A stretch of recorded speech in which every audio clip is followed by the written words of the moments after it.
ಇದ್ದಾರೆ MP political ಕೊಟ್ಟಿದ್ರೆ ತಮ್ಮ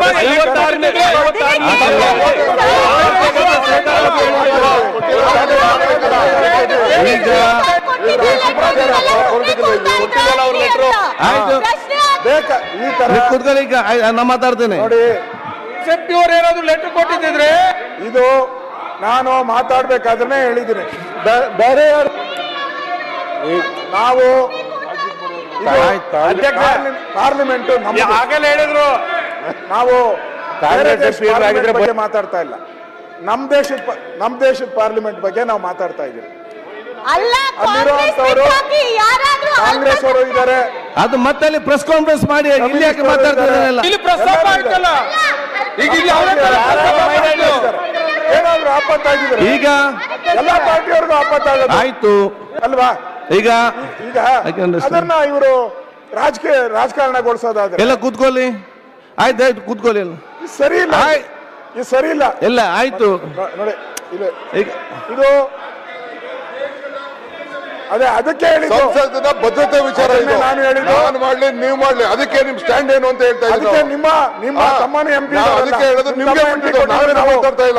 ಅಂತ ಹೇಳಕ್ ಪಾರ್ಲಿಮೆಂಟ್ ಮೆಂಬರ್ ಪಾಸ್ ಕೊಡಿ.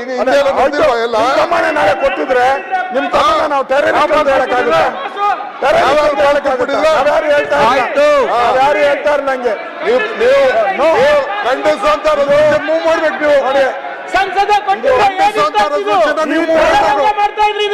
ಈಗ ಇಲ್ಲ ಅಧ್ಯಕ್ಷರೇ ಮಾತಾಡಿದ್ರು, ಖಂಡಿಸಿದ್ದಾರೆ.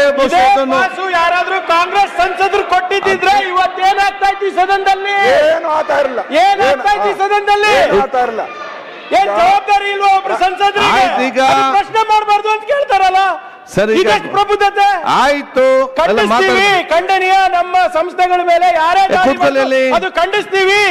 ಆದ್ರೆ ಒಂದ್ ವೇಳೆ ಅದೇ ಪಾಸ್ ಅನ್ನ ಒಬ್ಬ ಕಾಂಗ್ರೆಸ್ ಸಂಸದ ಕೊಟ್ಟಿದ್ರೆ ಈ ಅಶೋಕ್ ಸಾಹೇಬ್ರು ಸುಮ್ನೆ ಇರ್ತಾ ಇದ್ರ? ಅವ್ರು ಯಾರು ಸುಮ್ನೆ ಇರ್ತಾ ಇದ್ರ? ದೇಶದ್ರೋಹಿ ಹಣಪಟ್ಟ ಕಟ್ಟಿ ನಮ್ಗೆಲ್ಲ ದೇಶದ್ರೋಹಿ ಹಣಪಟ್ಟ ಕಟ್ಬಿಟ್ಟು ನಮ್ಗೆ ಕಳಿಸ್ತಾ ಇದ್ರು. ವಿ ಆರ್ ಜಸ್ಟ್ ಆಸ್ಕಿಂಗ್ ಒಬ್ಬ senior member of the parliament ಹೀಗೆ ಮಾಡೋದು ಸಾಧ್ಯ? ಈಗ ಎಲ್ಲ ವಿಚಾರ ಹೇಳಿದ್ದೀರಿ. ಈಗ ಇಲ್ಲಿ ಮುಂದುವರಿಸಬೇಕು. ಅಸೆಂಬ್ಲಿ ಬೇಡವಾ? ಅಲ್ಲಿ ಇಲ್ಲಿ ದೇಶ ಪ್ರೇಮ ಈಗ ಮುಗೀತು. ಮಾತಾಡ್ತಾರೆ. ಈಗ ಇವ್ರ ಸರ್ಟಿಫಿಕೇಟ್ ಅವೆಲ್ಲ ಮಾತಾಡಿದಾರೆ. ಕೂತ್ಕೊಳ್ಳಿ. ನಾನು ಈಗ ಸರ್ಟಿಫಿಕೇಟ್ ಇದು ಅವ್ರೇನೋ ತಿಳ್ಕೊಂಡಿದ್ದಾರೆ. ಪಾರ್ಲಿಮೆಂಟ್ ಬಿಜೆಪಿ ಅವ್ರದ್ದು ಅಂತ ತಿಳ್ಕೊಂಡಿದ್ದಾರೆ. ಪಾರ್ಲಿಮೆಂಟ್ ಅಲ್ಲಿ 50 ವರ್ಷ ಕಾಂಗ್ರೆಸ್ ಅವರು ಆಡಳಿತ ಮಾಡಿದ್ದಾರೆ. ಕೂತ್ಕೊಳ್ಳಿ. ಯಾಕೆ ರೀತಿ ಮಾಡ್ತೀರಿ ನೀವು? ಜನತಾ ಪಾರ್ಟಿನೂ ಆಡಳಿತ ಮಾಡಿದ್ದಾರೆ, ಬೇರೆ ಬೇರೆ ಪಾರ್ಟಿನೂ ಆಡಳಿತ. ಪಾರ್ಲಿಮೆಂಟ್ ಎಲ್ಲರೂ ಸೇರಿದ್ದು ನಮ್ದು. ನಾವು ಎಲೆಕ್ಟ್ ಮಾಡೋದು, ನಾವು ಎಲೆಕ್ಟ್ ಮಾಡೋರು. ಪಾರ್ಲಿಮೆಂಟ್ ಮೆಂಬರ್ ಕೂತ್ಕೊಳ್ಳಿ. ಬಸವಪ್ಪ ಕೂತ್ಕೊಳ್ಳಿ. ಪಾರ್ಲಿಮೆಂಟ್ ಮಾಡಿರೋದ್ನ ಆಘಾತ ಮಾಡ್ಬೇಕು. ಈ ತರ ರಾಜಕೀಯ ಮಾಡಿದ್ರೆ ಬೆಲೆನೇ ಇಲ್ಲ ಅದಕ್ಕೆ. ಸರಿ, ಈಗ ಅಲ್ಲಿ ನೋಡಿ, ಈಗ ಏನಿದೆ? ಈಗ ಒಂದ್ ನಿಮಿಷ. 60 ವರ್ಷ ಕಾಂಗ್ರೆಸ್ ಅದೇ ಬಂಡವಾಳ ಆಯ್ತು. ಈಗ ನೀವೇನ್ ಮಾಡಿದೀರಾ ಹೇಳಿ? ಏನಾಗಿದೆ ನಿಮ್ಗೆ? ಮಂಗಳೂರು ಚಪ್ಪನಿಚ್ಕ ಸೀನಾ ಅನ್ಕೊಂಡು ಹೇಳ್ತಾ ಇದ್ರೆ ಏನಾಗಿದೆ? ಕೊಟ್ಟಿದ್ರಲ್ಲ, ಅದಕ್ಕೇನಂತೀರಾ? ಈಗ ಒಂದು ಜವಾಬ್ದಾರಿ ಸ್ಥಾನದಲ್ಲಿ ಇಟ್ಕೊಂಡು ಮಾತಾಡ್ತಾ ಇದ್ರೆ ಹೆಂಗೆ ಅಧ್ಯಕ್ಷರೇ ಇದು? ಆಯ್ತು, ಈಗ ಕೂತ್ಕೊಳ್ಳಿ. ಇಲ್ಲ, ಮಾತಾಡ್ರಿ, ಕರೆಕ್ಟ್ ಆಗಿ ಮಾತಾಡಿ. ಈಗ ಕರೆಕ್ಟ್ ಆಗಿ ಮಾತಾಡಿ. ಯಾರಿಗೆ ಬೇಡ ಅಂತ ಇದ್ದಾರೆ? ಈಗ ಏನ್ ನಮ್ ಕಾಲದಲ್ಲಿ ಪಾಸ್ ಇಶ್ಯೂ ಮಾಡಿದ್ವಾ ಉಗ್ರವಾದಿಗಳಿಗೆ ಬಂದಿದೆ ಅಟ್ಯಾಕ್ ಮಾಡಕ್ಕೆ? ಯಾವ ನಾವು ಕೊಡ್ತೀರಿ. ಇದು ಒಳ್ಳೆ ಕಥೆ ಆಯ್ತು ಅಧ್ಯಕ್ಷರೇ. ಎಲ್ಲರೂ ಪಾಸ್ ಇಶ್ಯೂ ಮಾಡ್ತಾರೋ ಆಡಳಿತ ಅವರು 50 ವರ್ಷ ಏನಾಗಿಲ್ಲ, 60 ವರ್ಷ ಏನಾಗಿಲ್ಲ, ಅದೇ ಕಥೆ ಆಯ್ತಲ್ಲ. ಇನ್ನ ಎಷ್ಟು ಮಂತ್ರಿ ಕೂತ್ಕೊಳ್ಳಿ. ಎಲ್ಲ ಸದಸ್ಯರು ಕೂತ್ಕೊಳ್ಳಿ.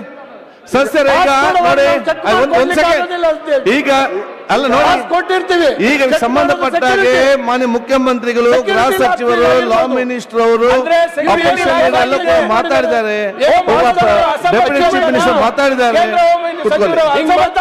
ರಾಜಕೀಯವಾಗಿ ನಿಮ್ಗೆ ಸಮಾಧಾನ ಆಗುತ್ತೆ ನಿಮ್ಗೆ? ಈಗ 6 ಜನ ಕೂತ್ಕೊಳ್ಳಿ.